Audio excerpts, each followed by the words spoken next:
Okay guys, I want to make this quick video. I just was watching America's Got Talent Champions Edition with my son and my little daughter. He loves that show. And I saw this video clip from this guy called Paul Potts, and he was the winner for Britain's Got Talent, and he sang opera, and they have those little clips and things like that before the show, before they do the talent, and they usually tell something about their story. And this is what happens when you start learning law of attraction, and you start seeing how things really work in the world and stuff like that. You start catching things that everybody else doesn't hear. And he said some things that caught my attention, and I wanted to share it with you, to show you how he became a champion in America's Got Talent. It wasn't a mistake, and it wasn't luck. So he starts out by saying, before I was in America's Got Talent, I was in a hard place where he was working a job he didn't really like, and he wanted to be an opera singer, but he said he had given up on his dream. That's one of the first things I heard, giving up on his dream. That says to me, surrender, right? And he said all he did was sing in his room and imagine that he was singing at a venue. Imagine. There goes my ears again, like he was imagining.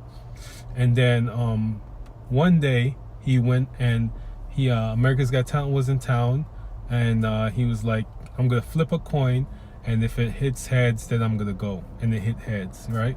And he says he said, I walked up in the stage, a nobody, and if you look at his clip, he doesn't really look the part. So when he starts singing, everybody was blown away, and so he says, I walked on the stage a nobody, and I walked away, a somebody or a champion or something like that. And and when I was thinking about the whole thing, and I talked to my son about it, you can see where the magic happened. He thinks that he gave up on his dream because he wasn't out there like pounding the pavement, looking for gigs, taking voice lessons, stressing himself out, trying to make it happen. Well, all he did was imagine himself singing while he was singing in the room. Imagine himself singing at a venue. He was doing all the work right there, and he said, I gave up on my dream. All I did. So this is what I call an unconscious manifestation master. Like he's good at creating what he wants, but he doesn't know how he does it. And some people usually, if they're not super confident or arrogant, they'll say it was luck when they're unconscious creators, and that's what I used to say before. I used to say, oh, everything was luck.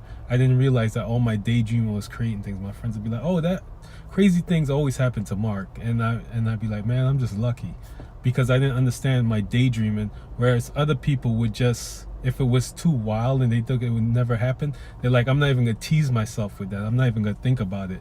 Well, I used to think about it. I used to daydream about all kind of cool things that could happen, and then those cool things would happen.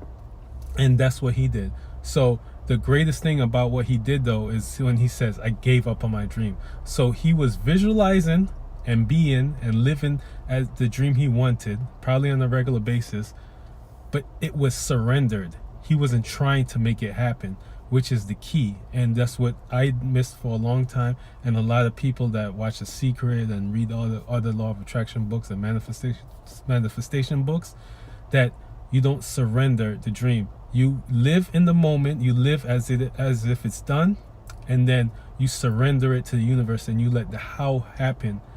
You let the how come to you. You're not supposed to try and figure out how now, because if you let's say you're visualizing something as it's done, and then when you finish visualizing, you come out here like, how am I going to do it? How am I going to do it? Now you're affirming the lack of it. You're saying, I don't have it. Before, you were there as, I have it now. This is wonderful. And now you come out here and you spend 10 minutes living the dream of how wonderful it is, and attracting it powerfully into your life. And then you spend the rest of the day like, how am I going to do this? How am I going to do this? How am I going to do this? And saying, lack. I don't have it. Counteracting what you did.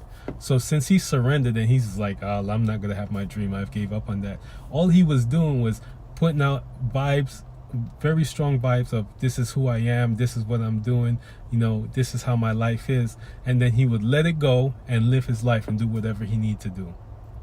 And he said, you know, if it wasn't for that coin flip, you know, then I wouldn't have been here today. It's not the coin, it wasn't luck. He manifested. If it wasn't for him visualizing himself, imagining himself in his bedroom singing, it wouldn't have happened. That's when it wouldn't have happened. And he didn't walk onto that stage as nobody. We are all powerful beyond our wildest dreams. He created that whole scenario to get there and to get to that place. He's the one who did it. He walked onto that place already a champion. He walked on that place more powerful than ever. But he's, you know, he's very gracious and grateful, and that's great. But he's given his power away to this show. And nothing gives us power. We are power. God has given us power. You know, nothing can give us more than we already have. Even when we manifest great things, that does not add into our life. We are creating those things from within, you know. The only thing that could add more to your life is a stronger connection with Source, a stronger connection with God. So I just wanted to share that with you guys. I'm going to go and watch a movie right now. But that really, like, I like hearing stories. I like listening to people that have manifested like huge desires and things like that, because you always hear these things coming in, you know. And yeah, so that's it. Hope you have a good day. I hope this helps somebody.